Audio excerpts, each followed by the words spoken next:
Hello guys, welcome back to my YouTube channel yes chemistry a way of success. मैं हूं आपका educator Shiv Mishra. यहां पे आपकी जो पिछली साल 2020 यानी कि आपको सन 2021 में आपका बोर्ड होने वाला है। सन 2020 का ये मेरे पे सिंपल पेपर है। जी हाँ, इसका मतलब ये है कि यहाँ से प्रश्न आ सकते हैं, गारंटी है। देख सकते हैं पूरा 70 नंबर का रहेगा। समय आपको 3 घंटे 15 मिनट का। तो पूरा आपको सैंपल पेपर का आपको सोल्यूशन देंगे मेरे प्यारे बच्चों। जो भी सेट रहेंगे सेट बनाएंगे और सभी सेट का एक प्लेलिस्ट बना देंगे।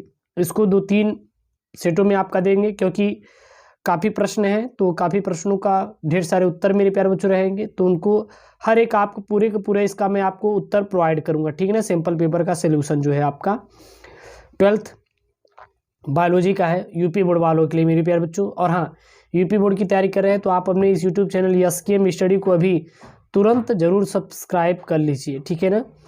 तो अगर कुछ बोर्ड एग्जाम में आपका कुछ इस प्रकार से सेम टू सेम रहेगा, इसमें कोई बदलाव नहीं रहेगा, ठीक है ना।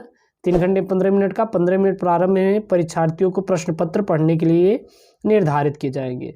और सभी प्रश्न करना क्या रहेगा आपको मेरे प्यारे बच्चों, अनिवार्य रहेगा। और आवश्यकता अनुसार आप अपनी पुष्ट नामांकित रेखा चित्र द्वारा कीजिएगा, ठीक है ना। चलिए, सबसे पहले हम लोग मेरे प्यारे बच्चों बहुविकल्पी को कवर करेंगे कि जो पिछले साल आए हुए प्रश्न हो उसका सैंपल पेपर का आंसर है आपके। चलिए, तो सही विकल्प चुनकर अपने उत्तर पुस्तिका में लिखना है। आपका जो उत्तर पुस्तिका होगा उसमें आपको इसके मेरे प्यारे बच्चों उत्तरों को लिखना होगा।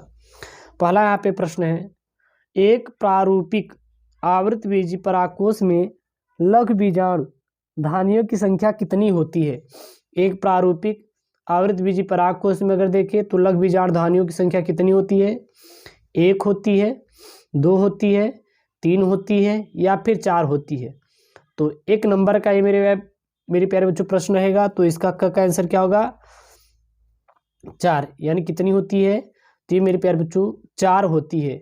एक प्रारूपिक आवृतबीजी परागकोश में लघु बीजाणु धानियों की संख्या कितनी होती है, 4 होती है, याद रखिएगा। चलिए, अगला यहाँ पे है, कौन सा एंजाइम डीएनए खंडों को जोड़ने का काम करता है। इसमें से ऐसा कौन सा एंजाइम होता है जो कि डीएनए के खंडों को जोड़ने का काम करता है मेरे प्यारे बच्चों। यहाँ पे 4 ऑप्शन मिलेंगे। लाइगेज है, एंडोन्यूक्लियेज है, एक्सोन्यूक्लियेज है या काइटिनेज है। तो कौन सा एंजाइम डीएनए खंडों को जोड़ने का काम करता है, तो ख का मेरे प्यारे बच्चों सही ऑप्शन हो जाएगा लाइगेज। लाइगेज जो होता है यह आपके जो डीएनए खंडों को जोड़ने का काम करता है। तो कौन सा एंजाइम डीएनए खंडों को जोड़ने का काम करता है, लाइगेज। चलिए, अगला यहाँ पे है, बीटी जीव विष किस जीवाणु द्वारा उत्पन्न होता है। तो ये मैंने जो अभी इसके पहले जो दे रहे थे इंपॉर्टेंट क्वेश्चन मेरे प्यारे बच्चों बायोलॉजी का वायरल पेपर, उसमें भी आपके प्रश्नों को कवर किया गया था। तो बीटी जीव विष किस जीवाणु द्वारा उत्पादित होता है, बैसिलस बुल्गेरिस द्वारा, बैसिलस थुरिजिएंसिस के द्वारा, बैसिलस सब टाइलिस के द्वारा, बैसिलस मेगाथीरियम के द्वारा। तो बीटी जो होता है मेरे प्यारे बच्चों यानी कि जीव किस जीवाणु द्वारा उत्पादित होता है, तो ग का सही ऑप्शन हो जाएगा मेरे प्यारे बच्चों बैसिलस थ्यूरिजिएंसिस के द्वारा यह हमारा उत्पादित होता है। ओके, अगला यहाँ पे है मेरे प्यारे बच्चों घ यहाँ पे क्या है, तो घ है यहाँ पे ऐसी पारस्परिक क्रिया जिसमें एक जात को लाभ और दूसरी जात को न लाभ हो और न ही हानि हो, उसे हम लोग क्या कहते हैं। तो ऐसी पारस्परिक क्रिया मेरे प्यारे बच्चों जिसमें एक जात को न तो लाभ ही होता है और न ही उसको हानि हो, तो उसको क्या कहते हैं, अंतराजातीय परजीविता, सहभोजिता, सोहोपकारिता या फिर स्पर्धा। तो इसका सही ऑप्शन हो जाएगा मेरे प्यारे बच्चों सहभोजिता कहते हैं। उसे क्या कहते हैं हम लोग, सहभोजिता कहा जाता है। चलिए, अब यहाँ पे हम लोग मेरे प्यारे बच्चों करेंगे, ठीक है ना, सवालों को यहाँ पे अब हम करने का प्रयास करेंगे। यहाँ पे है, लीडिंग कोशिकाओं द्वारा संश्लेषित व स्रावित वृषण हार्मोन का क्या नाम होता है। यानी कि जो संश्लेषित कोशिकाएं होती स्रावित होती हैं उनमें मेरे प्यारे बच्चों उस हार्मोन्स का क्या नाम होता है। तो चलिए यहाँ पे मेरे प्यारे बच्चों देखते हैं इसका उत्तर। तो यहाँ पे इसका है मेरे प्यारे बच्चों, प्रश्न जो था, प्रश्न ये था, आप देख लीजिए कि लीडिंग कोशिका द्वारा संश्लेषित व स्रावित वृषण हार्मोन का नाम बताइए। यानी जो लीडिंग कोशिका द्वारा जो संश्लेषित व स्रावित वृषण हार्मोन का क्या नाम होता है, तो वो है मेरे प्यारे बच्चों, यहाँ पे देख सकते हैं कि लीडिंग कोशिकाओं द्वारा संचालित हार्मोन जो है वह है कैटलस हार्मोन्स। यानी लीडिंग कोशिकाओं द्वारा कौन से हार्मोन्स का स्राव होता है मेरे प्यारे बच्चों, कैटलस हार्मोन्स का होता है। किसका होता है, कैटलस हार्मोन्स का होता है। चलिए अगला यहाँ पे, यानी कौन से मेरे प्यारे बच्चों, तो याद रखिएगा लीडिंग कोशिकाओं द्वारा संश्लेषित व स्रावित वृषण हार्मोन्स का क्या नाम होता है, होता है कैटलस हार्मोन्स। क्या होता है, कैटलस हार्मोन्स होता है। अगला यहाँ पे है, एक परिपक्व पराग कण में समाहित कोशिकाओं के नाम लिखिए। यानी कि एक परिपक्व पराग कण में समाहित कोशिकाओं का नाम क्या होता है, तो होता है मेरे प्यारे बच्चों पराग कोश में। किसमें होता है, पराग कोश। पराग कोश में क्या होता है, तो पराग कोश में मेरे प्यारे बच्चों सभी के सभी पराग कण उपस्थित होते हैं। किसमें होते हैं, पराग कोश में। अगला यहाँ पे है, किसी एक क्लोनिंग संवाहक का नाम लिखिए जिसमें बिना गुणसूत्री नियंत्रण के स्वतंत्र रूप से जीवाणु कोशिकाओं के अंदर प्रतिकृति करने की क्षमता होती है। यानी कि किसी यहाँ पे एक क्लोनिंग संवाहक का नाम लिखना है जिसमें क्या होती है, जिसमें बिना गुणसूत्री नियंत्रण के स्वतंत्र रूप से जीवाणु कोशिकाओं के अंदर क्या होती है, प्रतिकृति करने की क्षमता होती है। तो वो किसमें होती है मेरे प्यारे बच्चों, होती है क्लाइनेफेल्टर सिंड्रोम द्वारा। किसमें, क्लाइनफेल्टर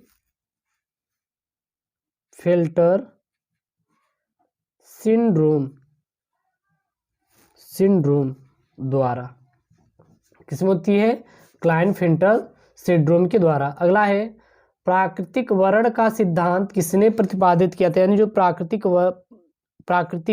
वर्ण का सिद्धांत किसने प्रतिपादित किया था, तो वो किए थे चार्ल्स डार्विन ने। किसने किया था, तो प्राकृतिक वर्ण का जो सिद्धांत है मेरे प्यारे बच्चों, वो चार्ल्स डार्विन ने किया था सन 1858 में। कब किया था, सन 1858 में किया था। तो याद रखना, प्राकृतिक वर्ण का सिद्धांत किसने प्रतिपादित किया था, चार्ल्स डार्विन ने किया था, सन 1858 ईस्वी में किया था। अगला है, शाकाहारी जीवों में अपनी आहार पूर्ति करने वाले उपभोक्ता को क्या कहते हैं। यानी शाकाहारी जो जीव होते हैं, शाकाहारी जीवों में अपनी जो आहार पूर्ति करने वाले उपभोक्ता को क्या कहते हैं, तो इनको कहते हैं मेरे प्यारे बच्चों द्वितीयक श्रेणी के उपभोक्ता। इसको क्या कहा जाता है, द्वितीयक श्रेणी के उपभोक्ता कहा जाता है। तो शाकाहारी जीवों में अपनी आहार पूर्ति करने वाले उपभोक्ताओं क्या कहा जाता है, द्वितीयक श्रेणी के उपभोक्ता कहा जाता है। ओके, इसको याद रखिएगा। चलिए अब यहाँ मेरे प्यारे बच्चों तीसरा आ जाता है। तीसरा है, प्रतिजैविक से आप क्या समझते हैं और किन्हीं दो प्रतिजैविकों के नाम लिखिए। तो प्रतिजैविक से आप क्या समझते हैं और किन्हीं दो प्रतिजैविक के नाम लिखिए, यहाँ पे दिया है। तो चल जानते हैं प्रतिजैविक मतलब क्या होता है। ये औषधियाँ होती हैं। प्रतिजैविक क्या होती हैं, ये हमारी औषधियाँ होती हैं जो जीवाणु अन्य रोगजनक कारक के प्रभाव को निष्क्रिय करती हैं। तो हमारी प्रतिजैविक क्या होती है, तो ये हमारी औषधियाँ होती हैं जो जीवाणु अन्य रोगजनक कारक के प्रभाव को क्या करती है मेरे प्यारे बच्चों, निष्क्रिय करती हैं। और दो प्रतिजैविक के नाम क्या क्या हैं, पेनिसिलिन है और सिफेलोस्पोरिन है। तो दो प्रतिजैविक के नाम कौन कौन से हैं, पेनिसिलिन है और सिफेलोस्पोरिन है। ओके, तो इसको मेरे प्यारे बच्चों याद रखिएगा, प्रतिजैविक के बारे में देखो पूछा हुआ है। चलिए यूपी बोर्ड के लिए है। अगला है, स्टेनले मिलर के प्रयोग का आरेखीय निरूपण कीजिए। यानी जो स्टेनले मिलर का प्रयोग है उसका मेरे प्यारे बच्चों यहाँ बताना है। तो चलिए देख लेते हैं यहाँ पे स्टेनले मिलर का प्रयोग क्या है।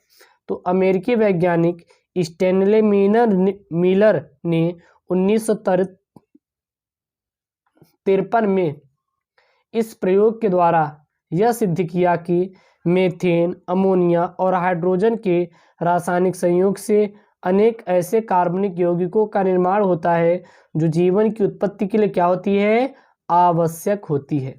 इसकी कार्यविधि क्या है, वर्क मेथड। तो इसमें मिलर ने एक बड़े फ्लास्क में मीथेन, अमोनिया तथा हाइड्रोजन गैस को 2:1:2 के अनुपात में लिया और गैसीय मिश्रण को टंगस्टन के इलेक्ट्रोड द्वारा गर्म किया और दूसरे फ्लास्क में जल को उबालकर जल वाष्प बनाई, जिसे एक मुड़ी हुई कांच की नली द्वारा बड़े फ्लास्क में क्या कर दिया मेरे प्यारे बच्चों, प्रवाहित कर दिया।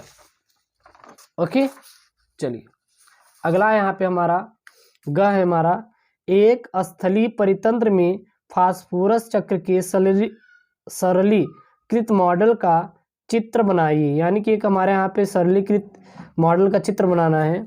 तो चलिए देख लेते हैं यहाँ पे। तो देख लेते हैं, फास्फोरस जीवधारियों के जीवन का अत्यंत उपयोगी अंश होता है। जैसे कि मृदा में क्या पाया जाता है, फास्फेट पाया जाता है। मृदा में क्या पाया जाता है, फास्फेट। और फास्फेट किस में आता है, पौधे में। और पौधे किस में जाते हैं, पौधे कौन खाते हैं, जानवर खाते हैं। और फिर जानवर किसके रूप में हमारे देते हैं, मिट्टी में। और मिट्टी फिर किस में चली जाती है हमारी मेरे प्यारे बच्चों, फास्फेट, यानी फिर मृदा में बदल जाती है। इसका उपयोग कहाँ पे किया जाता है, तो देख सकते हैं इसका उपयोग कोशिका विभाजन, श्वसन की क्रिया, कार्बोहाइड्रेट के अपघटन और फलों की पकाने में फास्फोरस का उपयोग किया जाता है। चलिए यहाँ पे है, यदि एक समुद्री मछली को अलवण जल जीवशाला यानी कि एक्वेरियम में रखा जाता है तो वह मछली जीवित रह पाएगी कि नहीं, तो मेरे प्यारे बच्चों बिल्कुल भी नहीं रह पाए। क्यों, क्योंकि लवणी जल होता है और वो क्या होता है, अनुकूलित। और फिर वो जीवनशाला और फिर वहाँ पे पराशर नियम लगाएंगे और जो जल होता है, जल में उसकी क्या हो जाएगी, मृत्यु हो जाएगी।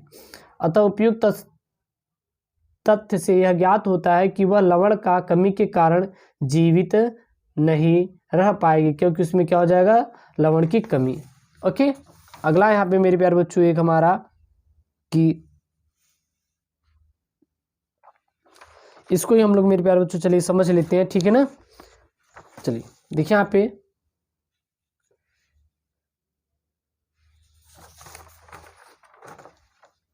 तो इस वीडियो मेरे प्यारे बच्चों हम लोग घई तक करते हैं। अगले वीडियो में इसका पार्ट 2 रहेगा, उसमें हम लोग इसके आगे सॉल्व करेंगे। और ऐसे वीडियो पाने के लिए यूपी बोर्ड की तैयारी कर रहे हैं तो अपने इस यूट्यूब चैनल SKM स्टडी को जरूर सब्सक्राइब करना है। ओके दोस्तों, थैंक यू, जय हिंद।